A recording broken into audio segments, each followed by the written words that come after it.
AMAD bags a hat-trick in game week 21 and asks the question, is he now the best value midfielder in the game? We're going to discuss that in today's game week 22 team selection video, as well as talk about who is the best captain between Mo Salah, Palmer and Alexander Isak. So as always, if you look forward to today's video, make sure you do drop a like, aim for 300 on this video. And of course, if you haven't already, make sure you do smash that subscribe button. Enough waffling, let's get into today's video. So first up, a quick recap on how game week 21 went for myself, and of course please do let me know in the comment section how many points did you score. Were you one of those that had AMAD with that ridiculous 12-minute hat trick? So I ended up scoring 68 points for the team. I rolled my transfer to give myself 4 free transfers in game week 22, and unfortunately, it proved to be a red arrow from 168k to 181k. So it isn't a disaster, but we never like getting red arrows on this channel. So just quickly covering through the heroes and the villains of the game week.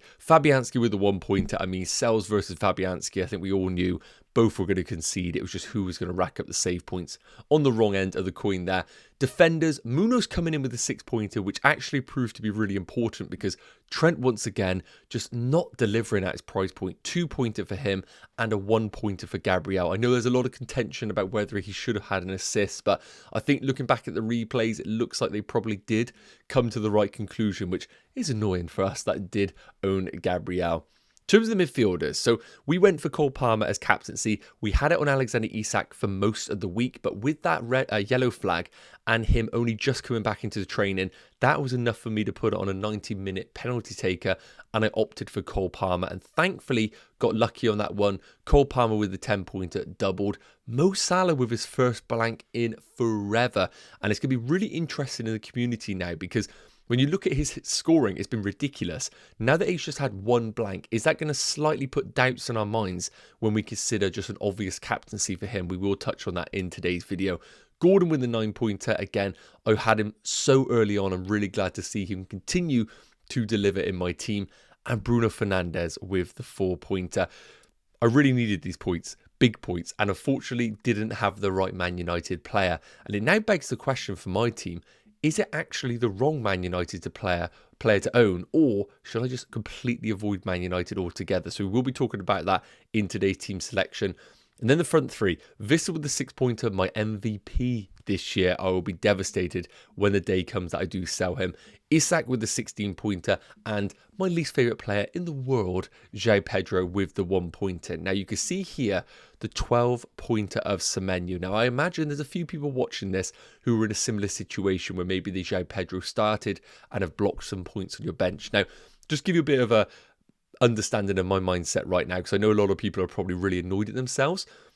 I had the narrative and I painted the picture that João Pedro was going to play 70 minutes and come off. I spoke about that in my Game Week 21 stream and transfer plans, and that came to fruition. So for me, I can't complain about the Semenyo points being on the bench. However, if João Pedro, for example, came on for the last 5 minutes, 10 minutes, then I would have been really annoyed at myself because I would have convinced myself that João Pedro would have started. He didn't, and then I think that is probably the wrong decision from my end. So the fact that João Pedro played, if you said to me before the game week, 75 minutes for João Pedro away against Ipswich or 90 minutes for Semenyo away against Chelsea, I'm picking João Pedro every day of the week. So I'm actually not that fussed about this situation.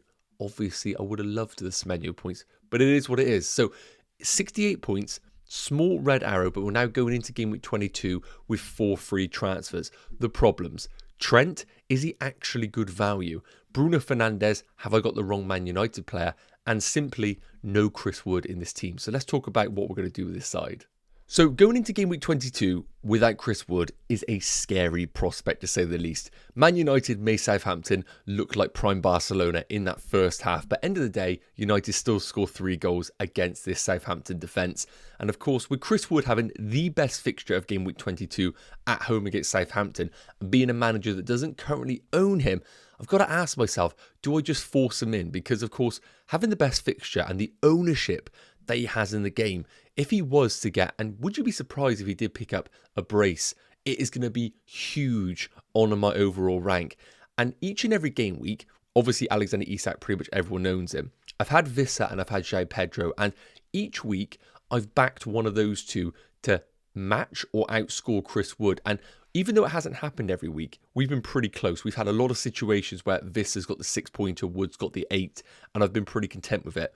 This feels like the first week in probably 10 game weeks where I look at João Pedro and I look at Vissa and think they are considerably worse than Chris Wood.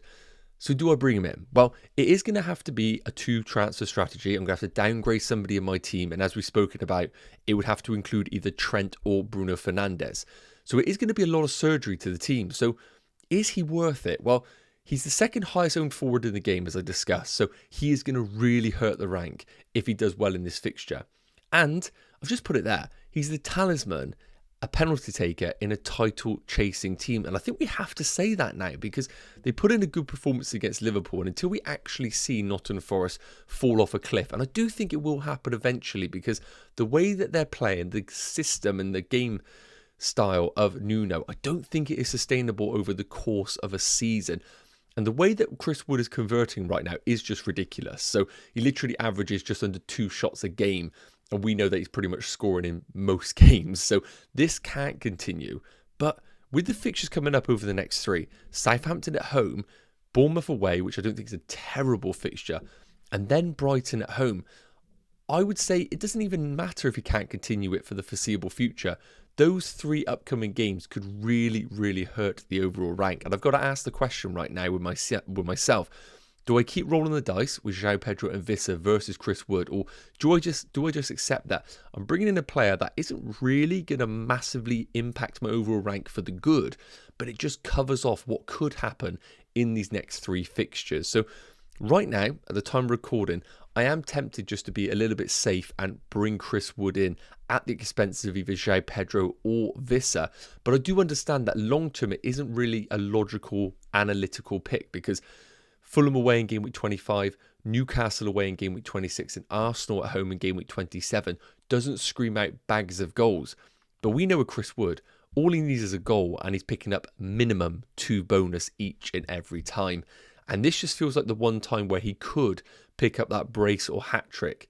And I just don't want to be that manager that doesn't own him for that fixture. So when we come onto the team, I'll show you how it could look with Chris Wood in this team. But it feels like right now I'm about 70% sure I am going to buy him. So in order to enable any sort of move to Chris Wood, as I mentioned, from João Pedro or to Vissa, I've got all the transfers in the world, but I've got no money in the bank. So somebody has to be a sacrificial lamb in this team. And with someone like Bruno Fernandes, who I do think is absolutely a good pick. And of course, the Man United fixtures here, if I were to sell Bruno Fernandes, we got Brighton at home, which I think is an okay fixture. I don't think it's amazing. I don't back this United team to consistently score tons of goals. We saw last night, it had to be individual brilliance from AMAD to basically unlock the door and bag that hat-trick. I don't think it was a team effort in that performance. Then Fulham away is always a tough game. And then Crystal Palace at home, which again, Palace are looking much better as a team recently. And then Spurs away, Everton away. So I don't think Bruno Fernandes long term I'm looking at as a player that I absolutely need in my team. And when we look at the cheaper alternatives available, because again, if I want to go Chris Wood, I've got to open up the money to one of these sort of players. We're looking at Jacob Murphy right now. We're looking at AMAD and Morgan Rogers. I've left Semenyo on here because I want to use him as a bit of a reference point because he has amazing underlying numbers, but again, such a frustrating player. And I need to have him in this comparison to understand what am I going to do with Semenyo long term because I can't sell him this week, but he might be going out the future week. So first of all, I want to take a look at Jacob Murphy because if I do go there, it would basically mean I'm tripled up on Newcastle, which I don't think is an ideal position to be in because Newcastle potentially blanking in game week 29. I know that is miles off in the future, but me bringing in another Newcastle player like Jacob Murphy just doesn't really help the situation. And my other concern about Jacob Murphy is that if Newcastle do dip in the market, it feels like he would be the one that could be taken out of that team at any given time. But for the foreseeable future, I think he is fantastic. Now, when we look at the fixtures coming up, they've got Bournemouth, they got Southampton, they got Fulham. Great fixtures, but then from game week 25 onwards, he feels like he could be a bit of a burden in the team. So with that said, even though I think he could do great in the next 3, I'm happy just having Alexander Isak and having Gordon and just being done with it. I don't think I need to get that 3rd Newcastle pick. So it comes down to a bit of a straight shootout between AMAD and Morgan Rogers. And this is probably the definition of the new shiny toy in AMAD versus the consistent performer in someone like a Morgan Rogers, who has just done it over the opening 21 game week. So when we look at Man United right now for the fixtures, of course, this would be at the expense of Bruno Fernandes. So I would feel a bit safer going for someone like an AMAD, because if United were to somehow find their stride over the coming game weeks, I've got a piece of that attack already in AMAD. And I would argue maybe that he is actually just the better asset in this United team. He's proven time and time again that he is the golden boy in this side. He is the man who eventually progresses into the final third if he does play as the wing back. We saw that last night. Whereas Bruno Fernandes is kind of the opposite. We see him play in the front three and then actually regress into a double pivot at times. I know Bruno's got the penalties, but when we take that out of the equation, I do look at AMAD and think maybe he is the one to go for at that 5.5 million price bracket. The only problem with him is, of course, the fixtures over the next 3 are okay, and then they are a bit middling after that with 25 and 26, but I think AMAD is very tempting. Morgan Rogers, on the other hand, we need to remember, could blank in game week 29, which again is a long way away, but it's not ideal. When we look at the fixtures coming up, Arsenal away just isn't a great game.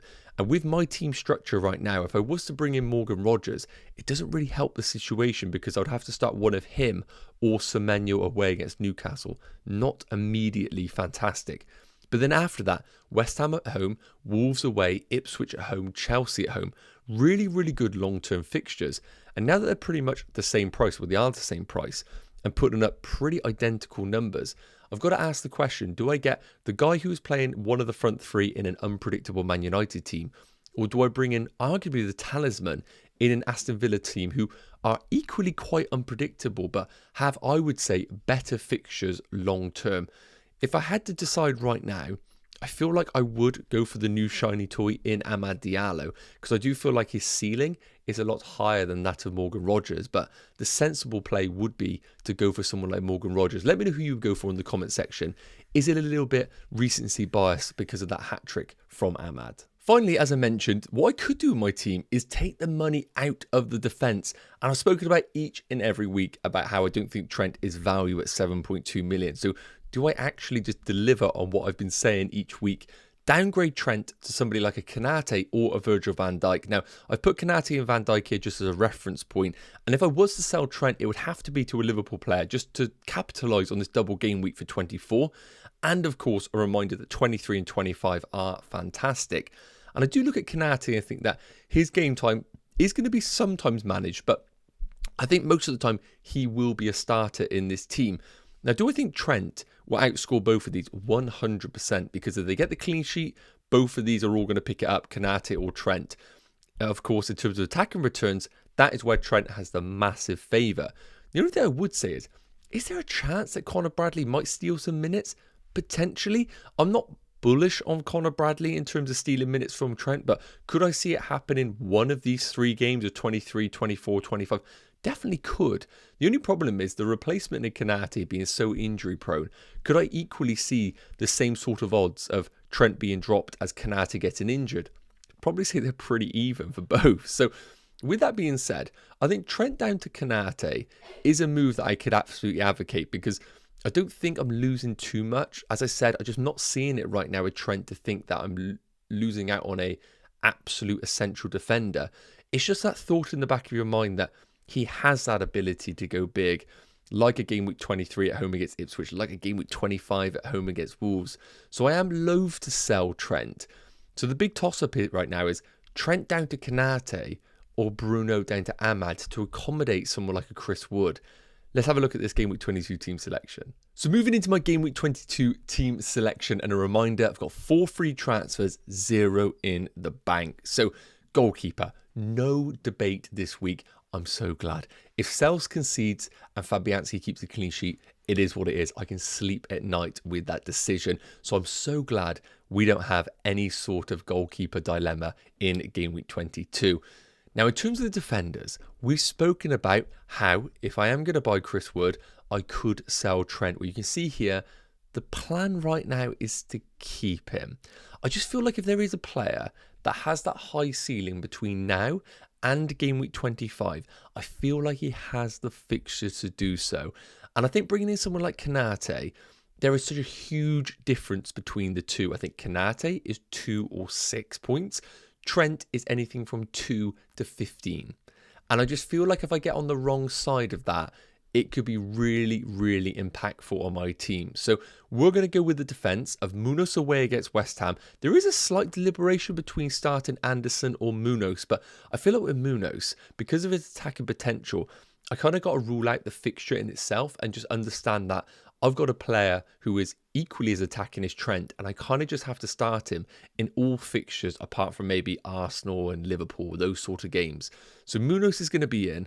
I am 90% sure I am keeping Trent for that away game against Brentford, but I am not certain at all of a Liverpool clean sheet. They do look still very, very vulnerable at the back. And then Gabriel at home against Villa. Few people talking about moving away from Arsenal defenders to maybe accommodate certain players. I don't get it. I think Arsenal are still elite defensively. And with the fixtures coming up for them, I'm looking at Villa, Wolves, City, Leicester, West Ham. I think you're going to want Arsenal back at some point. So Gabriel sticks on another day. He scores against Spurs in that game week 21 fixture. So we're going to lock in those defenders pretty much. Let's move into those midfielders. So moving into my game week 22 midfield, and you can see here that there is a potential new player in my team in the shape of AMAD. So you can see there at the bottom, I've highlighted Bruno to AMAD. Now, I haven't made the move yet just because I am a sucker for information and I would like the Friday press conferences just to understand if there was anything picked up from some players that haven't been reported yet. But as I've spoken about at the start of the video, I think Bruno Fernandes is a good pick, 100%. But do I see Bruno Fernandes as a long-term player in my team? The answer is going to be no. Maybe for some others he is. And I think Man United are a very unpredictable team right now. And I could easily go from Bruno to Morgan Rogers. But for this game week in isolation, I do feel like AMAD is the better option to that of Morgan Rogers. And then I think AMAD is actually one of those players that if United are going to have a very, very up and down season, he feels like the kind of standout player in that team. And even though there is some worry that he could play at times at wing back, I just think we've seen enough from him in the final third to suggest that if Amorim can't get his wing backs into final third positions, he just has to play AMAD as part of a front three. And Bruno Fernandes at time regressing into the double pivot, while he's getting man of the match performances, it doesn't really look great for our FPL teams. So I feel like Bruno down to AMAD is better than that of Trent down to Konate, because I wouldn't be surprised if AMAD outscored or matched Bruno Fernandes over the next 4 game weeks, for example. Whereas Trent down to Konate, I'd be astonished if Konate got anywhere near Trent's points. So I feel like I'm making a 3 million saving while actually not massively taking a hit in terms of points scored. I think with Bruno, we all know that the penalties is where the real value lies in him in this Man United team. So right now the plan is to do Bruno down to AMAD, and you could probably guess what the other transfer will be in the forward lines. The one thing I want to note on that before we progress to the other midfielders is that if I didn't have 4 free transfers available, I wouldn't even consider this sort of move. But because I've got all these transfers in the bank, I feel like I can make some, I'm not going to say luxury move, but moves that maybe I wouldn't have considered any other time in the season. So remember, if you're considering similar moves, I do have 4 transfers available to me. Other 3 midfielders pick themselves. Gordon at home against Bournemouth, fantastic. Palmer at home against Wolves, and Mo Salah away against Brentford. The final decision with this midfield is going to be captaincy, and we will touch on that at the end, but there are some really good picks this week. Finally, in terms of my midfield bench, it is going to be Semenyo away against Newcastle. And once again, I don't have any stresses about that. If I was to pick this midfield 4 and Semenyo is the one that outscores them all, it just is what it is. I am absolutely content with that structure for game week 22. So finally, moving into my game week 22 forwards, and of course, if I am going to make that Bruno to AMAD move and free up the funds, I've got to do something with that money. And the current plan is to sell my MVP of the season, Vissa, to Chris Wood. Now, I am devastated if this was to happen and sell Vissa to Wood, because Vissa has been unbelievable for me. But when I do look at the comparison between the two, I feel like João Pedro could still do something in this Brighton team. I think we've been waiting a long time for Welbeck to come back into this team. We saw him come off the bench in game week 21. I know it was at the expense of João Pedro, but I do think for the foreseeable future we will see finally the structure of Welbeck as the forward and Pedro as the 10. And I really do think that just enhances him as a player, because he can do all the good stuff, which puts him fantastic on the bonus points, but then allows a focal point in the attack for João Pedro to do all the stuff that he loves, arriving late in the box, all those sort of things. When he is the forward in the team, I really don't like him. So I feel like Pedro's stocks are actually going to go up over the coming weeks. Whereas with Visser, now he does have mixed fixtures. He has some good fixtures basically in a couple of weeks' time, but a lot of those are away. And I don't rate Brentford massively away from home. I know they had that resounding win against Southampton, but now I think we can just attest that Southampton are just woeful in most games when it comes to goals conceded and chances conceded. So I feel that was a bit of an anomaly on Visser's record. Outside of that, his away games have been pretty torrid. So I think because he's the more expensive, Visser to Wood would happen in game week 22. I know it's a little bit of a boring move, but at my rank right now, with the fixtures coming up for the next 3 of Chris Wood, I just feel like sometimes the most obvious move is the best move. So Chris Wood is expected to come in, Isak at home against Bournemouth, and then João Pedro away against Man United. I'm just slightly favouring that over Semenyo away against Newcastle, but of course things could change in that situation. So that's the plan. I haven't pulled the trigger on the transfers yet, but I am very tempted to make those moves. I'm going to be honest, if I don't make the AMAD or the Bruno to AMAD move, then I might just roll the transfer. It feels that sort of week. It's either Bruno to AMAD, Chris Wood in, or I just roll the transfer and roll the dice on Visser and João Pedro getting close to what Chris Wood could deliver. And I feel a little bit scared not owning the New Zealand man this week. So finally, we have to talk about Game Week 22 captaincy, because there are, again, loads of options available to us. So for my team, because of course we do need to look at my team selfishly, if we were to bring in Chris Wood, we would absolutely have Chris Wood at home against Southampton as a consideration. We'd have Isak once again at home against Bournemouth, who has done nothing to suggest that he couldn't deliver once again. Then we got Salah away against Brentford, who I know he blanked in game week 21, but prior to that, everybody was captaining Mo Salah with zero hesitation. I hope people are maybe getting a little bit worried about Mo Salah for that game just because he blanked one time. That would be in favour of those managers that are potentially looking to captain. And then, of course, we have got Cole Palmer at home against Wolves, who, since their new manager, have not been good at all. So I do feel like that is an opportunity again for both Cole Palmer and Chelsea to get a result. So when we go through those options, even though Chris Wood has a brilliant fixture, I just can't bring myself to captain him. I don't think he is a high enough ceiling pick to go there. So I ruled out Chris Wood if I was to bring him in. I think it's just a bit boring for me. In terms of Alexander Isak at home against Bournemouth, I think Bournemouth are actually a really good team. I don't think it is going to be as easy. I think it's one of the few teams that might be able to actually match the intensity of Newcastle in this fixture. So even though Isak, I think, is an unbelievable pick, I'm not having him as my number one this game week. Maybe controversial to other managers out there. So it's going to come down to Cole Palmer versus Mo Salah for me. So when I look at this right now, I think Cole Palmer, Chelsea very indifferent right now, Wolves very bad, and of course it is at Stamford Bridge, which is favourable with a home game. But Chelsea at home haven't been incredible this year. Cole Palmer is kind of, it doesn't matter what the fixture is, he usually steps up in all of them. So I think Cole Palmer's fantastic, but with Mo Salah, I think with Brentford, you always get opportunities. I think we saw that against Man City. Man City on the day scored more goals than just 2. So I think regardless of what happens, Mo Salah will be involved against a Brentford team who just seemingly can't really keep a clean sheet in many fixtures at all. And I'm just leaning right now towards Mo Salah. I think on another day he scores against Nottingham Forest and people happily put the captaincy on him this week. Because he's blanked, there's a little bit of hesitation. I don't think that's the case here. I think there'll be goals in this game 100%. I think Mo Salah is going to be the standout captain pick for me. Yes, I could see things that tempt me towards Cole Palmer, but as of now, Mo Salah is my Game Week 22 captain. Let me know yours in the comments. Yes, guys, okay, that is going to wrap up today's Game Week 22 team selection video. Hopefully, I've covered off a lot of the hot topics in the last couple of videos. But of course, if you have any questions, please do put them in the comment section. I'll be sure to answer them between now and the Game Week 22 deadline. If you enjoyed the video, please do consider dropping a like and, of course, smashing that subscribe button. And I'll see you in the next one. Take care. Cheers.